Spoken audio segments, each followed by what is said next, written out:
In today's Consumer Alert, Uber is unveiling a company-wide effort to raise awareness of sexual assault. It's revamping how it handles customer complaints.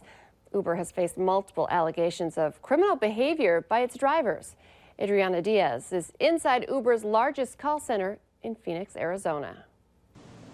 Last summer, a nighttime ride turned into a nightmare when 43-year-old Chris Bricks said her Uber driver attacked her. I pushed him off me.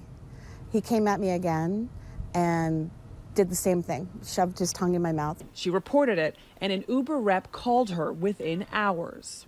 It almost seems like a little bit dismissive. I never even found out if the driver was still on the road. But now Uber's trying to improve the experience victims have with call center employees. When they're receiving a call of this nature, it's critically important how we respond, and that could be life-changing for that person. Tracy Breeden, who runs Global Safety Communications, says they're giving employees additional sensitivity training for speaking with trauma victims. Say thank you for sharing this with us. Thank you for sharing that information with me. We witnessed a call take place with a driver who said she was inappropriately touched by a rider. So your training has taught you to approach these people how?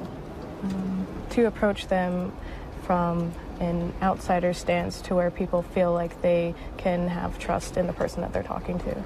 But some riders, like Bricks, say the company needs to go even further, adding an in-app panic button, cameras in cars, and fingerprint-based background checks for drivers. The company doesn't have plans to make those changes, but today they are sending out information on sexual assault prevention to riders and drivers through their app. Will drivers be required to read this in order to be approved to drive? Right now, at this time, they receive the information. We're hopeful that they will all look at it. People filing complaints still have to follow up with Uber if they want to know how their case was resolved. Next here at noon, one more look at your Monday forecast.